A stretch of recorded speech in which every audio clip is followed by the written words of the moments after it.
स्वामी समर्थ. जय जय Swami Samarth. Shri Gurudev Datta. Wow सीमा या चॅनलवरती तुम्हा सगळ्यांचं अगदी मनापासून स्वागत आहे.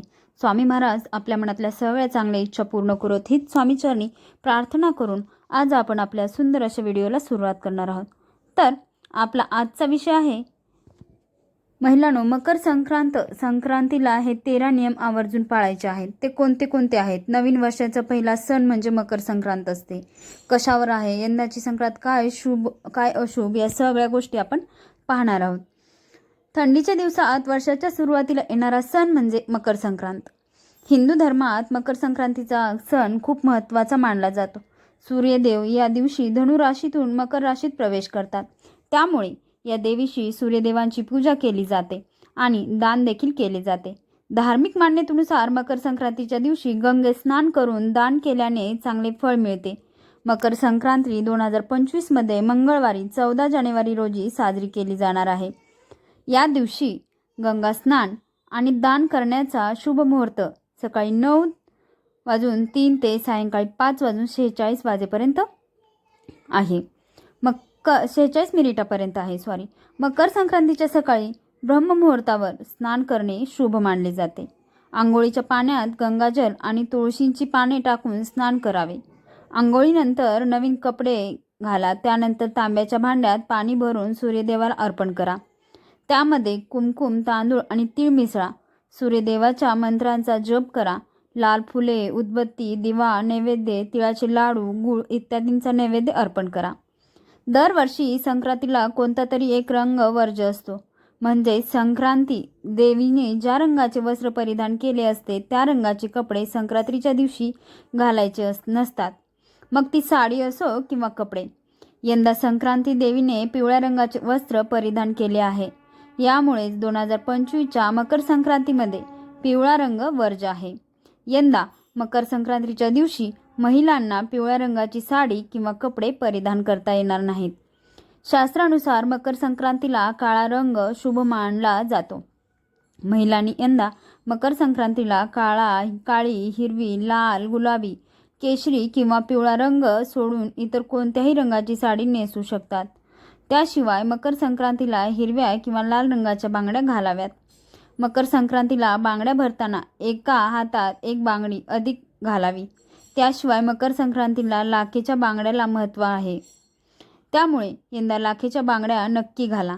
आता पाहूया मकर संक्रांतीला कोणत्या गोष्टी कराव्या आणि कोणत्या गोष्टी करू नयेत. तर मकर संक्रांतीच्या दिवशी रात्रीचे शिळे अन्न खाऊ नये. यामुळे तुमच्यामध्ये नकारात्मकता येऊ शकते. मकर संक्रांतीच्या दिवशी मांसाहार, दारू, कांदा, लसूण यांचे सेवन करू नये. या दिवशी शक्य होईल तेवढं केवळ सात्विक आहार घ्यावा. मकर संक्रांतीच्या दिवशी चुकूनही कोणत्याही गरजू वृद्ध व्यक्तीला त्रास देऊ नका. त्याचबरोबर या दिवशी घरामध्ये कलह, भांडण, तंटा किंवा वादविवाद करू नये. घरात माता लक्ष्मीचा वास राहत नाही आणि आयुष्यभर कटकटी राहतात. मकर संक्रांतीच्या दिवशी कोणतीही रागाने बोलू नये. तसेच कोणालाही शिवीगाळ करू नये. आपल्या तोंडून कोणतेही अपशब्द काढून दुसऱ्यांचे मन दुखावू नये. मकर संक्रांतीला म्हटले जाते की तिळगुळ घ्या आणि गोड गोड बोला. म्हणजे या दिवशी सगळ्यांशी प्रेमाने बोलावे. या दिवशी घराबाहेर आलेल्या गरजू व्यक्तीला मदत करावी. त्यांचा अपमान करू नये. मकर संक्रांतीच्या दिवशी नवीन कामाची सुरुवात करणे शुभ मानले जाते. नवीन गुंतवणूक, नवीन व्यवसाय, नवीन नोकरी सुरू केल्याने समृद्धी येते. मकर संक्रांतीच्या दिवशी तुम्ही गरजू व्यक्तीला धान्य आणि कपडे दान करा. यामुळे भगवान सूर्यांची वर्षभर विशेष कृपा होईल. मकर संक्रांतीच्या दिवशी आंघोळ केल्यानंतर सूर्याला जल अर्पण करा. यामुळे वर्षभर आरोग्य चांगले राहील. या दिवशी काळे तीळ, पांढरे तीळ, गूळ आणि सुहाग साहित्य दान केल्याने गरिबी दूर होते. मकर संक्रांतीच्या दिवशी गाईच्या तुपात पांढरे तीळ मिसळून देवी लक्ष्मी किंवा सुक्तांचे हवन केल्यास देवी लक्ष्मी घरात वास करते. तीळ हे दारिद्र्य नष्ट करणारे म्हटले आहे. त्याचबरोबर मकर संक्रांतीच्या दिवशी झाडे तोडणे अशुभ मानले जाते. तसेच या दिवशी तुळस तोडू नये, असे करणे अशुभ मानले जाते.